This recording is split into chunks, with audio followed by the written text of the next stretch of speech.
apa kabar semua? Kembali lagi bersama aku Nurul di channel Rauraif.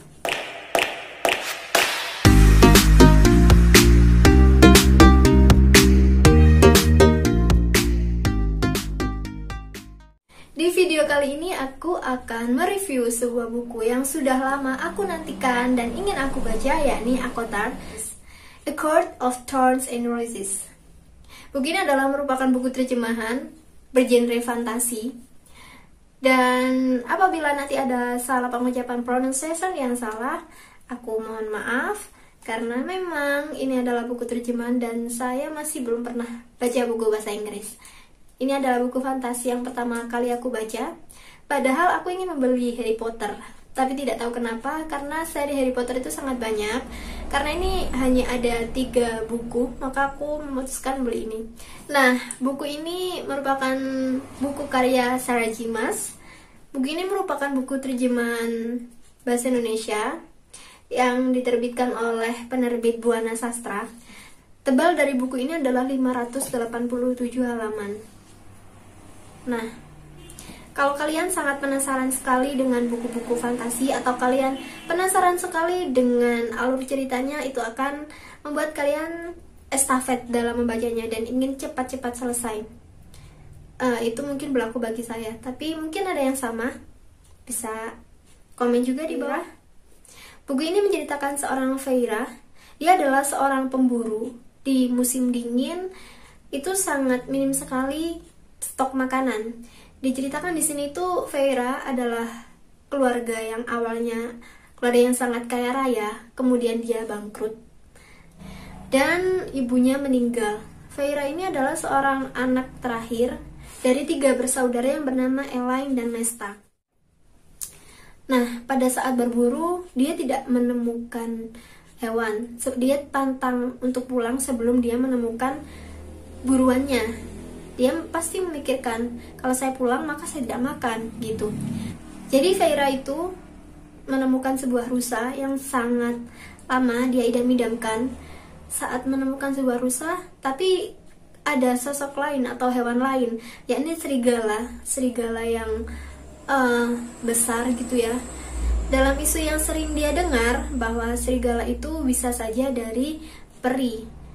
Kalau di terjemahnya itu peri seperti kayak makhluk-makhluk bukan manusia gitu ya. Di sini tuh diceritakan bahwa mungkin itu peri. Serigala itu bermata emas, tapi saat Feyre itu mau memburunya, dia ingin memburu rusa, tapi kemudian si rusa tersebut dimakan dulu oleh serigala. Kemudian dia bingung, dia mau membawa rusa atau membawa serigala. Tapi kalau dia mau mengambil rusanya, dia ada serigala di situ, pasti nyawanya terancam gitu. Jadi saat itu Feyre bingung. Akhirnya dia memutuskan untuk membunuh serigala dengan kayu as. Nah, jadi kayu as itu sangat ampuh untuk membunuh para peri-peri. Jadi dia takut itu sebenarnya serigala biasa atau serigala peri. Akhirnya dia memutuskan panah satu-satunya itu untuk membunuh peri tersebut dengan memanah matanya. Ya, dan kemudian dia menguliti serigala tersebut.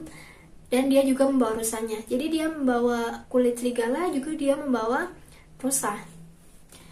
Nah, singkat cerita, dia kemudian menjual kulit serigala tersebut di pasar. Nah, di situ dia bertemu dengan seorang prajurit bayaran, atau kayak, kan kalau di fantasi, aku baru tahu ya, di fantasi itu, di buku-buku fantasi, di depannya selalu ada peta. Nah, di peta ini itu sebenarnya dia adalah berada di negeri Fana. Negeri Fana itu padahal berada di sebelah bawah sendiri dan itu wilayahnya sangat-sangat kecil. Sedangkan dunia peri atau Prythian, kalau namanya Prythian gitu nyebutnya. Kalau di Prythian itu terdapat banyak negeri, dari negeri musim semi, negeri musim panas, negeri musim gugur, dan banyak negeri lainnya. Dan di sini juga ada pulau yang namanya Pulau Hybern. Di sini juga ada kerajaan peri sebelah. Kalau di sini sebelah mana? Sebelah timur mungkin. Dan di sini tuh kayak sangat terpisah gitu. Ini kuasanya kan kayak kekuasaannya sangat besar. Jadi kalau di fantasi itu sepertinya emang kebanyakan ceritanya itu kayak merebut kekuasaan gitu. Kembali lagi ke prajurit bayaran itu, dia adalah sering sekali bertugas ke sini. Ada tembok pelindung. Tembok pelindung ini yang membatasi antara negeri Fana dan negeri para peri. Padahal negeri Fana itu sangat kecil sekali ya. Tapi dari sini kemudian dia tahu bagaimana kisah-kisah para peri yang sebenarnya, yang sangat menyeramkan, yang didongeng-dongengkan dari para leluhur-leluhurnya. Tapi seorang Feyre ini antara dia percaya dan tidak, ya sudah, dia agak begitu takut gitu ya. Dia membayangkan peri-peri yang dulunya itu menghancurkan para manusia. Disitulah dia anti dengan para peri, dan digosipkan juga para peri itu seorang sosok yang jahat gitu. Nah, kemudian pada suatu malam dia didatangi oleh seorang makhluk yang sangat aneh. Makhluknya itu seperti beruang besar, tapi dia bisa berbicara, dan itu dia menuntut siapa yang tadi sudah membunuh saudaranya, yakni serigala yang sudah dibunuh oleh Feyre itu. Sebagai bentuk balasan atau sebagai bentuk akibat dari dia membunuh serigala, dia harus menepati fakta. Kalau dulu faktanya itu yang disampaikan oleh orang-orang terdahulu, fakta tersebut itu berisi kalau si manusia membunuh seorang peri, maka dia juga harus dibunuh juga. Intinya nyawa dibayar dengan nyawa gitu. Namun makhluk tersebut juga menawarkan, dia memberi keringanan, dia mau mati, mau dibunuh di tempat ini, atau dia mau hidup tapi hidup di Prythian gitu. Jadi dia selama hidup di Prythian, dia tidak boleh lagi kembali ke rumahnya. Dan karena Feyre ini sebelumnya berjanji kepada ibunya bahwa dia akan menjaga dan menjamin hidup dari kakak-kakaknya dan ayahnya. Dia sangat menepati janji itu, makanya dia rela berkorban menjadi seorang pemburu dari saudara-saudaranya. Kemudian si makhluk itu memberi tawaran. Tawarannya itu sangat membingungkan, atau bisa dibilang buah si malakama gitu. Kalau dia mau mati, dia bisa membunuhnya di tempat sekaligus. Tapi kalau dia ingin hidup, maka dia harus ikut dan hidup di Prythian. Namun si Feyre ini juga berpikir, kalau saya hidup di Prythian, saya selamanya akan hidup di sana. Lalu bagaimana dengan keluarga-keluarga saya gitu. Tapi kalau dia tidak mau ikut, keluarganya juga akan dibunuh mungkin bisa, dan dia juga akan mati.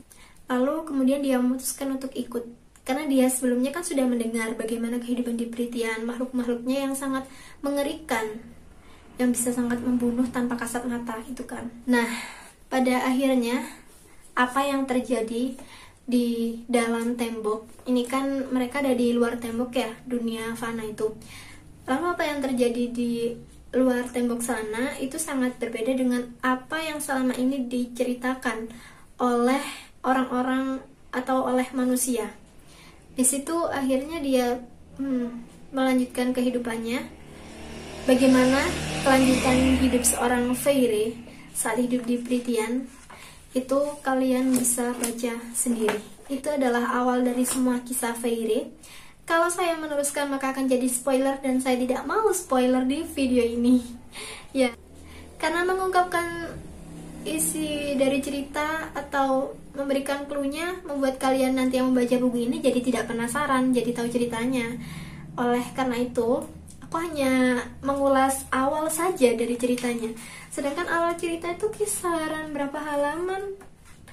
Tidak sampai 100 halaman. Itu awal dari ceritanya. Sedangkan yang halaman berikutnya merupakan ya cerita asli bagaimana Feyre melanjutkan kehidupannya. Dan setelah video review ini selesai, aku sudah mau membeli buku kedua dari ACOTAR.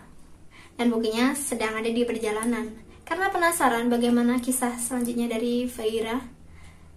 Ya, melihat dari teman-teman BookTube atau review dari seriesnya ACOTAR ini, yang paling bagus adalah buku keduanya. Dan saya sangat penasaran, kalau buku pertamanya aja sudah sangat menakjubkan bagi saya yang belum pernah baca fantasi, meskipun sebenarnya enggak sih, saya pernah baca fantasi tapi itu bukunya Indonesia, dan ini adalah buku dari orang penulis luar negeri yang pertama kali aku baca. Dan ya, buku ini bagus banget, banget. Aku suka. Thank you for watching. Jangan lupa dukung channel ini dengan cara subscribe, like, comment, and share. Thank you and bye-bye. See you on the next video.